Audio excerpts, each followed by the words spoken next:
Hi everyone, how are you doing today? Hope you are doing great and ready for lesson 5 from the book 504 absolutely essential words in English. سلام همگی، امیدوارم حالتون خوب باشه و حاضر و آماده منتظر درس 5 از مجموعه درس‌های کتاب 504 واژه کاملا ضروری در زبان انگلیسی باشید. پس امروز رو تا آخر با من همراه باشید و بدون هیچ گونه حرف اضافه درس رو شروع می‌کنیم. Let's get started.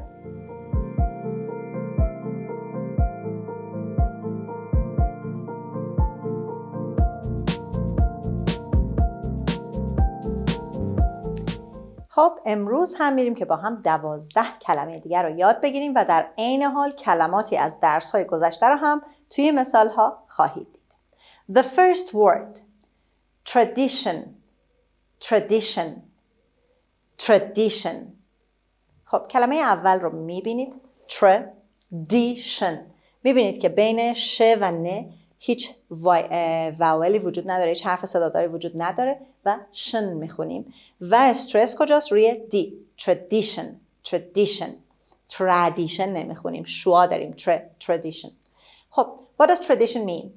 Beliefs, opinions and customs handed down from one generation to another.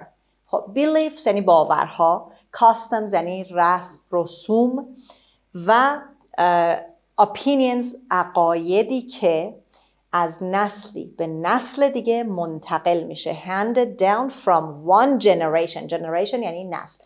پس اون عقاید و رسوم و افکار و باورهایی که از نسل به نسل دیگه منتقل میشه رو چی میگیم؟ میگیم tradition به معنی آداب و رسوم، سنت یا رسم. مثال اول. The father tried to persuade his son that the tradition of marriage was important. یعنی پدر سعی کرد که پسرش رو قانع کنه. persuade رو قبلا داشتیم. سعی کرد پسرش رو قانع کنه که رسم ازدواج یا سنت ازدواج خیلی مهمه. ما میگیم مهم هست ولی اینجا میگیم was important چون زمان کل جمله گذشته هست. Example B. All religions have different beliefs and traditions. Religions به معنی مذهب، دین. تمام مذاهب، تمام ادیان، همه دینها باورهای متفاوت و سنت‌ها و رسم و رسومات متفاوتی دارن. هر دینی میدونید که آداب و رسوم و عقاید و باورهای خودش رو داره. Example C. As time goes on, we will eliminate traditions that are meaningless. خب عبارت as time goes on یعنی همینطور که زمان میگذره. go on یعنی continues, passes.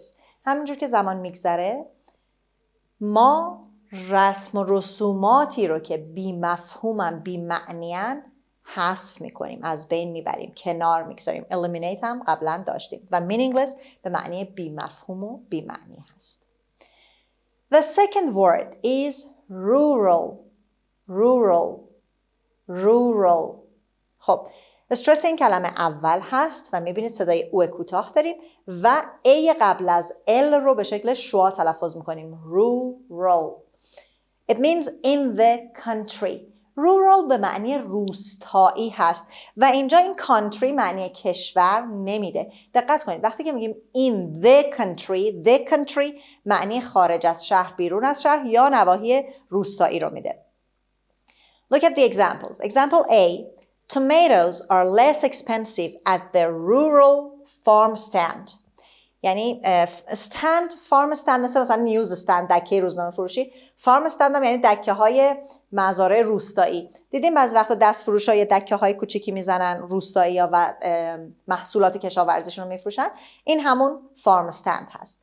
خب میگه که در دکه های محصولات کشاورزی روستایی گوجه فرنگی خیلی ارزون تره یا less expensive. دیگه ما تو فارسی اینو نمیگیم کمتر گرونه، ما میگیم ارزان تره به جای اینکه بگیم کمتر گرونه. Example B. Rural areas are not densely populated.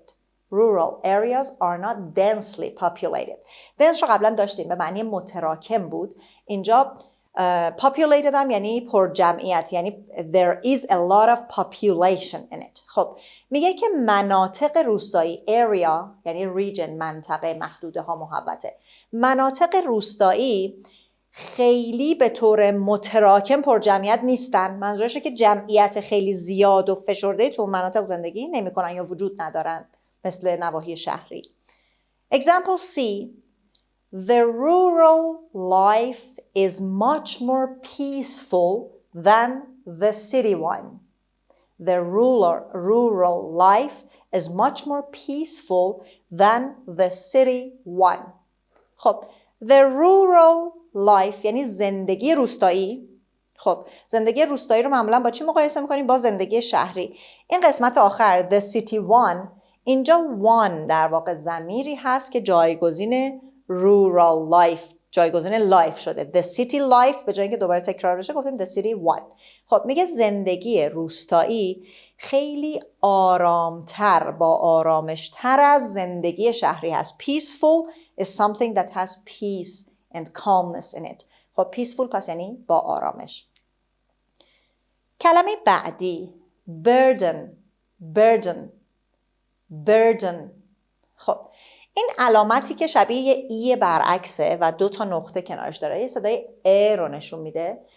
معمولا قبل از آر ما این صدای او داریم و 2 تا نقطه کلا توی فونتیک یادتون باشه 2 تا نقطه وقتی کنار علامت یا نشان فونتیکی یا آوانگاری هست کشش اون صدا رو نشون میده، یعنی این کشیده تر از ای معمولی هست. burden. خب و بین دی و ان یا بین د و ن ما اینجا صدایی نداریم. burden. اوکی؟ به معنی چی؟ What is carried or a load. burden یعنی بار، محموله. What is carried یعنی اون چیزی که حمل میشه، همون محموله هست. A load خود load یعنی بار. دیدین در فارسی upload کردن و ترجمه کردن چی؟ بارگذاری کردن دیگه. upload ها. پس load یعنی بار. خب مثال ها رو ببینیم. The burden of the country's safety is in the hands of the president. خب این بار همیشه بار فیزیکی نیست، بار استعاری هم هست که تو این جمله داریم میبینیم. یعنی بار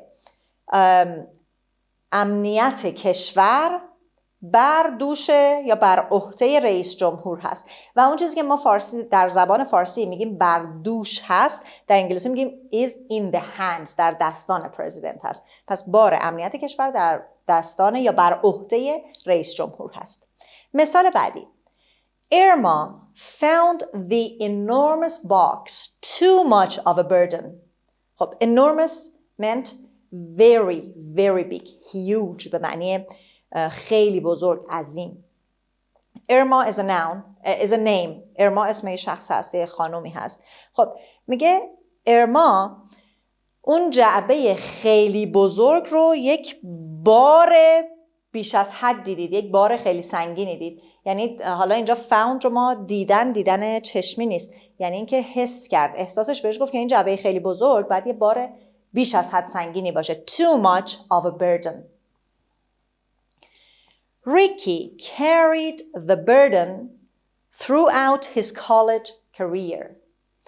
خب یعنی ریکی در طول زندگی حرفه‌ای دانشجوییش اون بار رو بر دوش کشید. Carried the burden. حالا ما نمیدونیم اون بار تأمین خانواده بوده، بار مثلا داشتن شغل دیگه بوده، ولی اون بار رو به دوش کشید. Carried the burden. پس میبینیم که غیر از مثال دوم که بردن به اون باکس، به اون جعبه اشاره میکرد و فیزیکی بود اون بار، در مثال اول و سوم این بار به معنای استعاری بود، باری که بر دوش داریم، مثلا بار زندگی رو بر دوش میکشیم. تخته رو پاک میکنم و با 3 کلمه دیگه برمیگردم.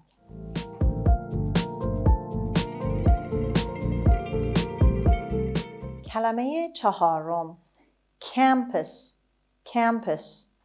campus. خب میبینید که US رو باز هم به شکل شوا میخونیم و استرس روی قسمت اول هست. campus. Ground of a college, university or school. به محوطه یا زمین یا فضای دبیرستان، دانشگاه، مدرسه campus گفته میشه. مثال ها رو ببینیم. The campus was designed to utilize all of the college's buildings. یعنی محوطه، حالا هر محوطه یا محوطه طوری طراحی شده بود که از تمام ساختمان‌های کالج استفاده کنه. Jeff moved off campus when he decided it was cheaper to live at home. Moved off campus یعنی از محوطه دانشگاه یا حالا دبیرستان رفت، اسباب کشی کرد. حالا اگر خوابگاه تو اون محوطه باشه منظورش این هست، یعنی جف از محوطه اون خوابگاه یا محوطه دانشگاه یا حالا مدرسه رفت بیرون. When he decided it was cheaper to live at home، زمانی که فهمید و تصمیم گرفت و به این نتیجه رسید در واقع که زندگی کردن توی خونه قطعا ارزون تره دیگه. پس وقتی که به این موضوع رسید که زندگی تو خونه کم خرجتر یا ارزانتر از زندگی توی محیط دانشگاهیه، از اونجا اسباب کشی کرد، رفت. I chose to go to Penn State because it has a beautiful campus. خب Penn State هر دوتاش با کپیتال لتر هست، قطعا اسم باز دانشگاه یا کالجی هست دیگه. میگه من تصمیم گرفتم یا انتخاب کردم که برم به پن استیت. چرا؟ Because it has a beautiful campus، چون محوطه زیبایی داره. کلمه بعد majority. خب اولا که استرس روی ج هست، majority و اینجا این او نصفه صدای بین او و آ هست، نه او نه آ کامله. majority. خب و تم که میدونید در امریکن انگلیش گاهی شبیه یه د تلفظ میشه، یکم عقب‌تر از جایی که باید باشه. majority دی نیستا، تی هم نیست. اوکی؟ It means the larger number, greater part or more than half. majority یعنی اکثریت، بیش از نصف یا بخش عمده‌ای، بخش زیادی. مثلا میگن اکثریت آرا فلان چیز با اکثریت آرا به تصویب رسید، همونه. مثال اول رو ببینید. A majority of votes was needed for the bill to pass. خب این bill به معنی لایحه است. پس وقتی لایحه پس بشه یعنی چی؟ یعنی به تصویب میرسه دیگه، قبول میشه. یعنی اکثریت آرا برای تصویب لایحه لازم بود. was needed جمله مجهول هست. و اینجا ممکنه بگید votes داریم، چرا با was اومده؟ A majority of votes رو به عنوان یک کل در نظر گرفته، واحد در نظر گرفته، برای همین فعلمون مفرد اومده. A majority، ببینید am داریم اولش دیگه. اگر میگفت votes مثلا چه میدونم 100 votes، اون موقع بعد میگفتیم were needed. ولی وقتی میگه اکثریت آرا، اینجا به شکل یک بخش، یک واحد در نظر گرفته میشه و فعلمون مفرد میاد. مثال دوم. The majority of people prefer to pay wholesale prices for meat. یعنی اکثریت مردم ترجیح میدن که قیمت عمده فروشی، بهای عمده فروشی رو برای گوشت بپردازن، یعنی نرن از فروشگاه ها و اینا بخرن که جزئی میفروشن، خرده فروشی هستن، بهای عمده رو بپردازن. Example C. In some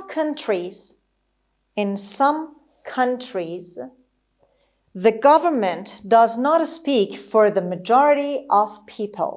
خب تو بعضی از کشورها government یعنی دولت صحبت نمیکنه برای اکثریت مردم. منظورش چیه؟ یعنی دولت حرف اکثریت مردم رو نمیزنه یا طرف اکثریت مردم نیست. در واقع این جمله رو باید مفهومی ترجمهش کنیم، برداشت کنیم ازش دیگه. در بعضی کشورها دولت طرف اکثریت مردم نیست.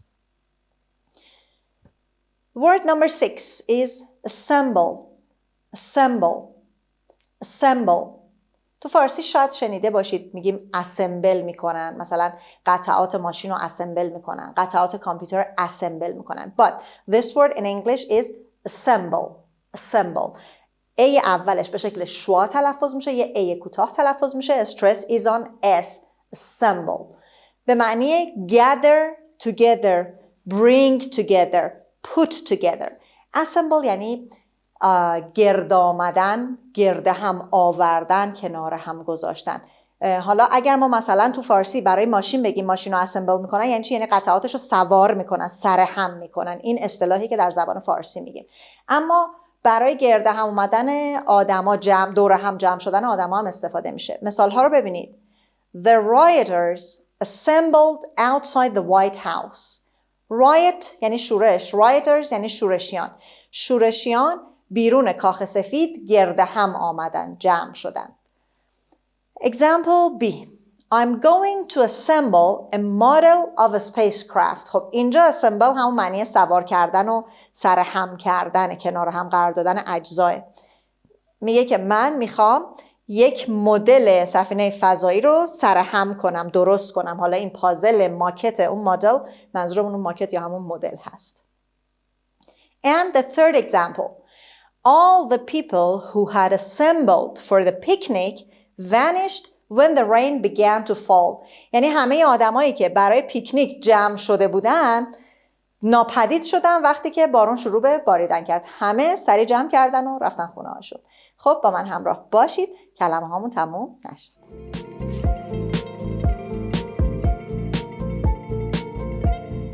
کلمه هفتممون explore. explore explore. در فونتیک این کلمه میبینید که یه آی نوشته شده. explore نمیخونیم قطعا. یه ای کوتاه هست، خیلی کوتاه، بین ای و اخ شنیده میشه. و استرس رو میبینید روی اس گذاشته شده. معمولا کلماتی که اکس داره اولشون، این رو بین صدای که و صدای سه استرس رو مینویسن، ولی در واقع از پ ما محکمتر میگیم دیگه. explore استرس تو این قسمت هست. What does it mean? To go over carefully, look into, closely or examine. این close نیست، closely یعنی خیلی دقیق، از نزدیک. خب یعنی چی؟ explore یعنی بررسی کردن، بازرسی کردن، وارسی کردن، معاینه کردن. تمام این معنی ها رو میده.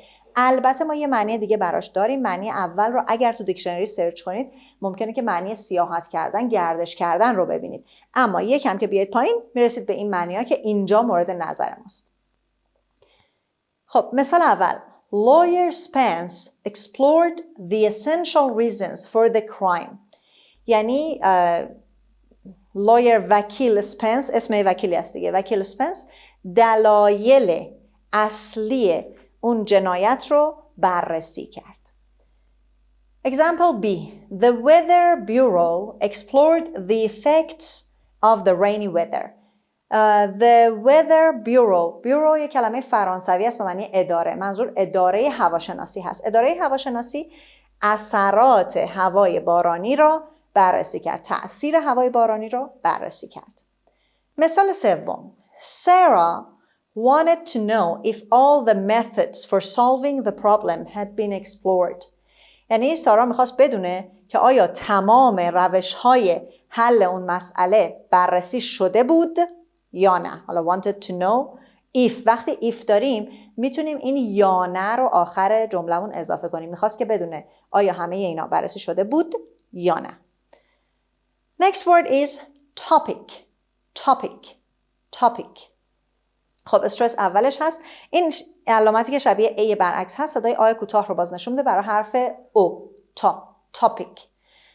Subject that people think, write or talk about. خیلی راحت، موضوعی که مردم دربارش می‌نویسن، فکر می‌کنن، حرف می‌زنن. topic یعنی موضوع. مثال.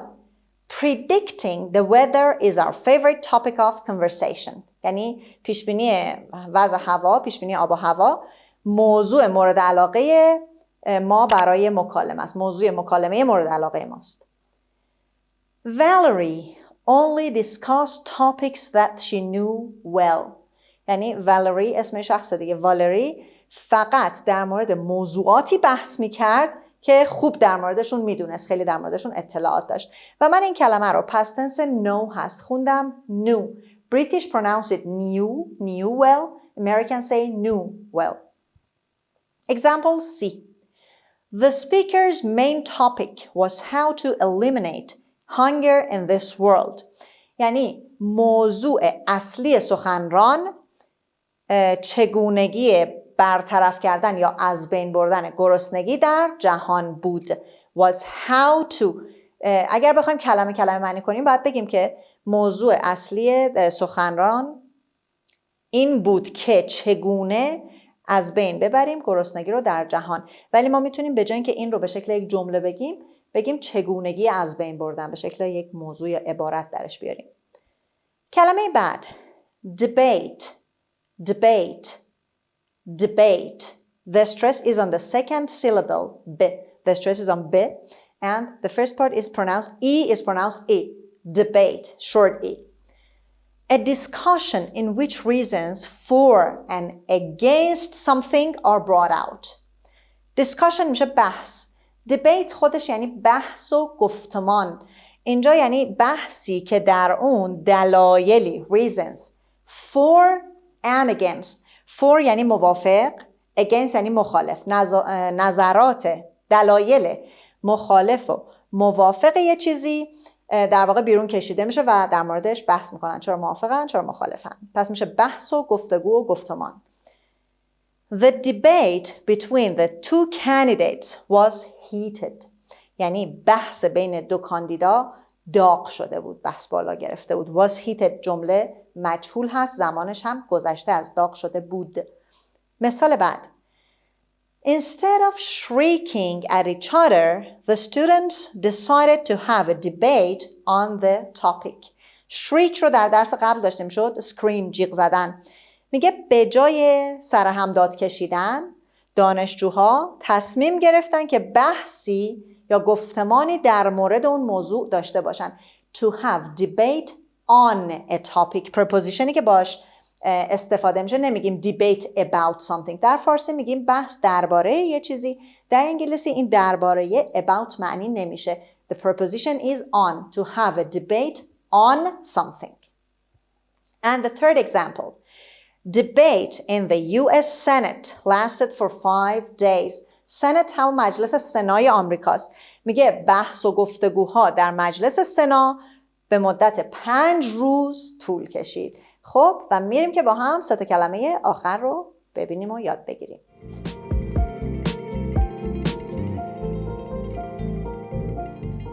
Word number 10. Evade. Evade. Evade. خب همطور که میبینید ای اول با صدای ای تلفظ میشه و استرس روی قسمت سیلاب دوم هست، یعنی روی وی هست. Evade. It means to get away from by trickery or cleverness. خب cleverness یعنی زیرکی، trickery زیرکی، باهوشی. معنی این کلمه یعنی تفره رفتن یا با زیرکی از چیزی فرار کردن، شونه خالی کردن. حالا مثال ها رو ببینیم. Joan tried to evade the topic by changing the subject. خب topic یعنی موضوع، subject هم یعنی موضوع. میگه که جوان سعی میکرد با تغییر موضوع از زیر اون بحث شونه خالی کنه، از اون بحث تفره بره. در واقع تاپیک حالا اینجا ما موضوع بحث در نظر گرفتیم و بحث ترجمهش کردیم که 2 موضوع تو جمله‌مون نباشه. پس جوان سعی میکرد با تغییر موضوع از اون بحث تفره بره، شونه خالی کنه، در بره از زیرش. In order to evade the police dragnet, Ernie grew a beard. خب dragnet، police dragnet یعنی تله پلیس، دام پلیس. برای فرار از دام پلیس Ernie grew a beard. Ernie ریش گذاشت. grew a beard. beard یعنی ریش و اینجا grew به معنی پرورش دادن نیست دیگه یا بزرگ شدن. grew beard یعنی ریش گذاشتن. مثال بعدی. The prisoner of war evaded questioning by pretending to be sick. یعنی اون زندانی جنگی با تظاهر به این که با وانمود کردن به این که مریضه از زیر بازجویی یا پرسش شونه خالی میکرد، در میرفت، تفره میرفت. Word number 11 is probe. Probe. It's 1 syllable, probe, and the stress is on the first part, of course. It means search into, examine thoroughly, or investigate. خب این کلمه رو اول ببینید. این اگر الوای نداشت، البته اینجا چون او داره، اگه این او نبود میخوندیمش through یعنی از میان. اما یه او که بین th و r قرار میگیره باید بخونیمش thorough. Thoroughly means completely، کاملا. خب examine completely. examine یعنی بررسی کردن، کاملا بررسی کردن، دقیقا بررسی کردن. و search into یعنی کاوش کردن، کنکاش کردن. همه این معنی ها رو میده. invest هم باز یعنی بازرسی و وارسی کردن. مثال ها رو با هم ببینیم. The lawyer probed the man's mind to see if he was innocent. یعنی وکیل ذهن اون مردو، the man's mind، ذهن مرد رو مورد کنکاش قرار داد، مورد کاوش قرار داد تا ببینه که آیا او بیگناه هست یا نه. if he was innocent or not رو خودمون اضافه میکنیم. innocent یعنی بیگناه. مثال بعد. After probing the scientist's theory, we proved it was correct. یعنی بعد از بررسی دقیق نظریه اون دانشمند، the scientist theory، تئوری دانشمند، نظریه دانشمند، ما ثابت کردیم که درسته، نظریه اون درسته. prove به معنی اثبات، ثابت کردن. مثال بعد. King Henry's actions were carefully probed by the noblemen. nobleman یعنی اشرافزاده. noblemen میشه اشرافزادگان. یعنی اعمال شاه هنری به دقت توسط اشرافزادگان بررسی میشد، زیر نظر گرفته میشد، به دقت به اعمالش توجه میکردن. And the last word of today's lesson is reform. reform. reform. The stress is on the second syllable. It's on F. reform. It means to make better, to improve by removing faults. reform به معنی اصلاح کردن، تغییر دادن به نوعی که رو به بهبود بره، بهبود بخشیدن هست و در اینجا میگیم improve، بهبود بخشیدن، by removing، با برطرف کردن خطاها یا اشکالات. پس میشه اصلاح کردن. مثال رو ببینیم. After the prison riot, the council decided to reform the correctional system. یعنی پس از شورش زندان، رایت رو گفتم بهتون قبلا، رایت به معنی شورش، پس از شورش زندان دادگاه تصمیم گرفت، کانسل هم دادگاه میشه، هم معنی شورا میده، دادگاه تصمیم گرفت که سیستم تعدیب یعنی ادب کردن، اصلاح کردن، در واقع همون سیستمی که برای زندانیا به کار میره تا حالا اصلاح بشن و ادب بشن برای کارشون، سیستم تعدیب رو اصلاح کنه، تغییرش بده و اشکالاتش رو رفع کنه. Example B. Brad reformed when he saw that breaking the law was hurting people other than himself. یعنی براد وقتی که دید شکستن قانون یا قانون شکنی به افرادی، به مردم غیر از خود اون هم داره آسیب میزنه، اصلاح شد، رفتارش رو اصلاح کرد. And the last example. Only laws that force companies to reform will clear the dangerous vapors from our air. یعنی تنها قوانینی که شرکت ها رو مجبور میکنن، فورس معنی نیرو میده، اینجا معنی اجبار هست، فعل هست، تنهاش قوانینی که شرکت ها رو مجبور میکنن که اصلاح بشن، کارهاشون و حالا اعمالشون رو اصلاح کنن، گازهای خطرناک رو از هوای ما پاک خواهند کرد. ویپر به معنی بخار میشد، بخارات موجود در هوا رو گاز میگیم دیگه. گازهای خطرناک موجود در هوا رو میتونن از بین ببرن و پاک کنن. خب این هم از 12 کلمه امروز ما. خب دوستان عزیز، رسیدیم به بخش words in use و تمام کلماتی رو که با هم امروز یاد گرفتیم در یک متن میبینیم. Shape up at Shaker. Each summer at the Shaker Work Group, a special school in rural Pittsfield, Massachusetts, where teenagers learn by working, it has been a tradition to have the teenagers take on the burden of setting their own rules and living by them. Although there are some adults on the campus, teenagers are a majority. One summer, the group assembled to explore the topic of lights out time. There was little debate until 10:30 p.m. was suggested. Why? Everyone at the Shaker work group works a minimum of several hours each morning on one project and several hours each afternoon on another. Since everyone has to get up early, no one wanted to stay up later at night anyway. Few teenagers at the Shaker work group try to evade the rules. When one does, the entire group meets to probe the reasons for the villain's actions. Their aim is to reform the rule breaker.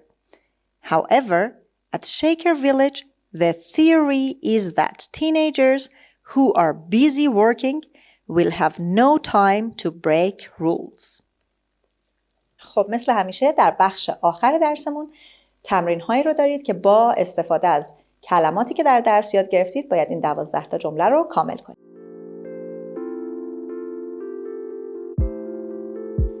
خب دوستان عزیز خسته نباشید. Good job. درس 5 504 واژه هم به پایان رسید. امیدوارم که درس‌های قبلی رو هم مرور کرده باشید و تا اینجای کار تقریبا در 5 تا درس ما 60 تا کلمه یاد گرفتیم. امیدوارم که حتما با تمرین و تکرار این کلمات رو به خاطر سپرده باشید و منتظر درس‌های بعدی ما هم باشید. Till next session, take good care of you and goodbye.